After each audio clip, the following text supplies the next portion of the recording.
E agora a gente traz atualizações sobre as eleições em todo o nosso litoral, porque houve algumas novidades com relação a candidatos de Guaratuba e também no município de Morretes. Quem vai trazer para a gente essas informações é desse lado aqui, é o repórter Alisson Moura, que já está pronto aqui para conversar conosco. Alisson, boa noite mais uma vez. Conta para a gente o que é que anda acontecendo por aí. Boa noite, Rafa, mais uma vez. Então, 2 casos de impugnação eleitoral aqui no litoral, um na cidade de Morretes e o outro no município de Guaratuba. Em Morretes, a Promotoria de Justiça impugnou a candidatura do candidato a prefeito da cidade, Ariel Conforto, do PL. De acordo com o MP, o candidato não teria realizado a quitação eleitoral referente à eleição de 2020 dentro do prazo legal.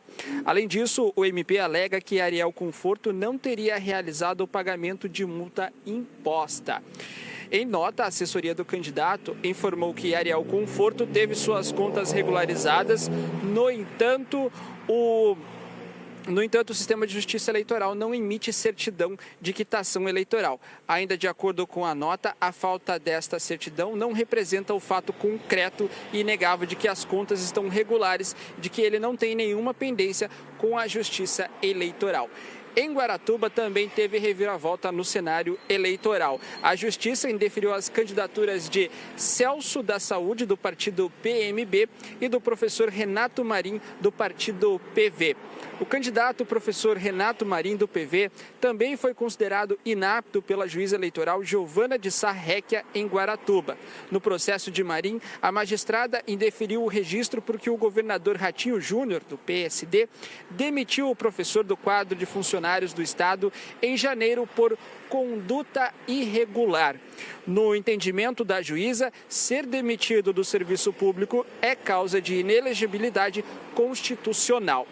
O professor Renato Marim se manifestou por meio de nota. Ele diz que trata-se de um processo de uma denúncia vazia, sem nenhum fundamento, que teve o direito ao contraditório violado e que aguarda uma decisão judicial de um recurso.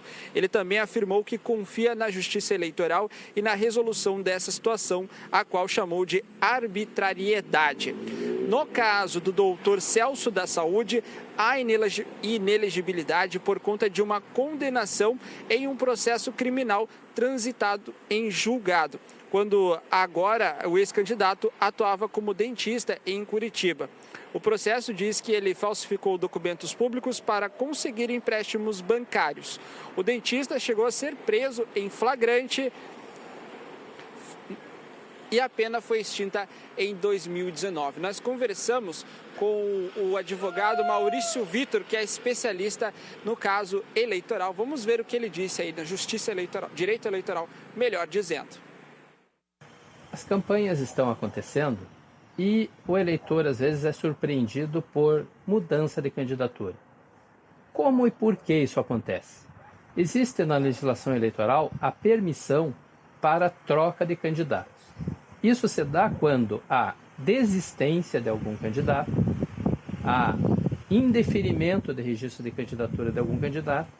Em ambos esses casos, o partido político ou coligação, por aquelas pessoas que foram eleitas em convenção para esse tipo de decisão, podem, por maioria, escolher um novo candidato, um substituto para aquela candidatura. O prazo é de 10 dias depois que isso aconteça e, no máximo, até 20 dias antes da eleição, portanto, até 16 de setembro. Mas há 2 casos em que a troca pode acontecer até a véspera da eleição, que são os casos de falecimento e de infidelidade partidária. Nesses casos, pode haver a substituição até próximo do dia da eleição. Portanto, a fala do advogado Maurício Vitor, complementando a informação do candidato Celso da Saúde, ele desistiu da candidatura e vai ser substituído pelo vice Almir Capelão. Eu volto com você, Rafa. Tá aí, Alisson, por isso a fala do doutor Maurício, então, para a gente justificar essa troca de candidato, então, aí.